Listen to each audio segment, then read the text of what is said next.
Azon a héten reggelsek voltunk. Szerdán játszott a Bányász valamelyik fővárosi futballcsapattal.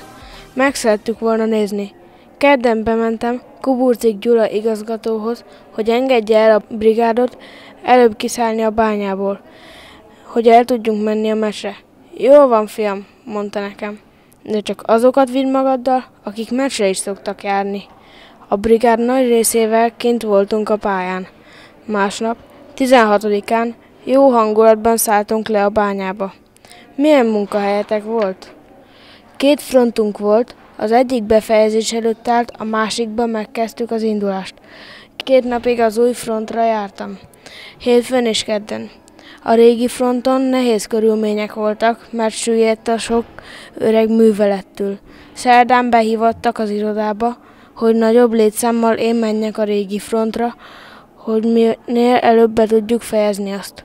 Szerdán szálltunk ki előbb a bányából a meccs miatt. Csütörtökön meg volt a súlytó légrobbanás 12:40-kor. Ugye február 15-én játszottunk itthon az MTK-val. Egy-egyet játszottunk, és 5000 ember volt kinn akkor a szerdai mérkőzésen, és hát ugye rengeteg bányász, és az értesüléseim szerint, bár később utána is olvastam, valóban így volt, hogy engedményt kértek a bányászok, hogy előbb följöhessenek a bányából, hogy erre a mérkőzésre ki tudjanak jönni, mert hát hiszen 1 órakor volt emlékeim szerint ez a mérkőzés, és hát mi örömet akartunk okozni 5000 ember a szurkolóknak, ugye rengeteg bányász közöttük, és hát másnap normális ütemben zajlott az edzés, jöttünk edzésre, délutáni edzésre, és hát az edzés közben hallottuk, hogy hatalmas szirénázás folyik. Nem gondoltunk mi ilyen borzasztó eseményre, azt gondoltuk, talán valami próba van, vagy esetleg egy kisebb baleset az utakon, de hát elképesztő, hogy annyi szirénázó autó ment, hogy egyszerűen ezt már nem tud, és ahogy vége volt az edzésnek, akkor értesültünk róla, hogy szomorú szerencsétlenség történt. Azt hiszem a 12 per a aknán, azt hiszem, azt mi vadorzónak hívtuk, ha az emlékeim nem csalnak, és hát imádkoztunk, hogy nehogy sérülés legyen, akkor még nem tudtunk semmit, csak napokkal később rá, hogy hát sokan meg is haltak, és végül sajnos kiderült, hogy 26 bányász lelte halálát ebbe a szerencsétlenségbe. Ezt az életemben nem felejtem el, ezt a balesetet. Hát annak idején, most már ugye kopik az emlékezet, de annak idején éjszakákon hát erről álmodtam. Tehát benne maradt az emberben, beleégett ez rendesen.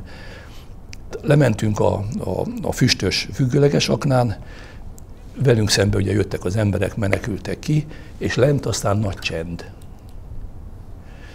Csak füst, monoxid, metán, ez volt, csak készülékbe mentünk, és láttuk, hogy az egyik frontfejtésen ott 21 ember, ugye először is megkérdeztük, hogy melyik frontfejtésen volt a baj, ott volt a baj, ahol a legtöbben meghaltak, a másik frontfejtésen találtunk élőket, ott 21 ember volt, de abból sajnos 2-t csak holtan tudtunk kihozni, de 19-et élve.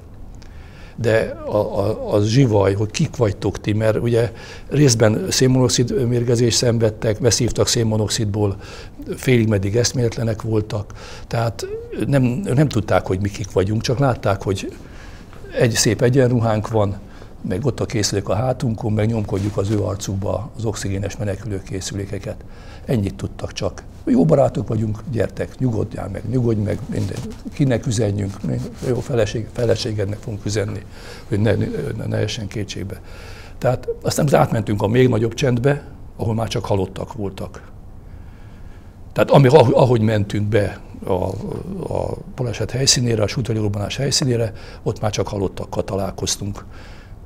Természetesen a felderítés ott is megtörtént, tehát mind a 2 helyre mentünk felderíteni, és hát ezt itt hagytuk addig, amíg azokat ki nem mentettük.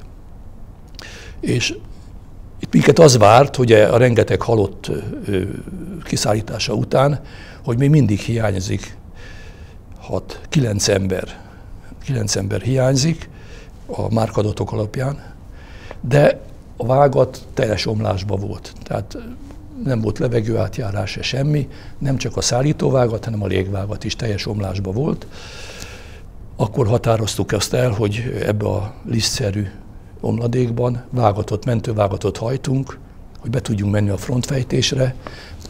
A Vakszárnyon találtunk 3 embert, itt a fővágaton találtunk 1-et, és akkor még 6 darab pedig sajnos 6-an ott maradtak a szárnyon, nem tudtuk őket kihozni, mert leállították a mentést. Cudar munka volt, mert ugye semmilyen elektromos berendezés nem működött. Amit kitermeltünk a lisztszerű omladékba hajtottunk vágatot magunknak, azt a készletet, azt a mondják, hogy forratot, azt ne se tudtuk szállítani, hanem az oroszlányi bányamentők zsákba hordták ki, és egy messzebb helyen terítették le. Tehát így tudtunk csak elhaladni. De olyan magas a monoxid koncentráció, hogy ott ember nem maradhatott ott életbe. Ugyanis a sújtólégrobbanás az iniciált egy szénporrobbanást, és az okozta aztán a nagy monoxid mennyiséget. És ez a szénporrobbanás, ez egy felsőbb szinten korábban otthagyott vágat, ami omladék fölött volt, ment át arra a szájra, onnan a 19 embert kihoztuk, mert az a 19 ember monoxidmérgezés szenvedett, kisebb-nagyobb mértékűt. 2 sajnos nem éltem túl. Tehát ilyen mostohakönyvek közt dolgoztunk, de meg kell mondani, hogy nagyon jó érzés volt, hogy 19 ember megmenekült.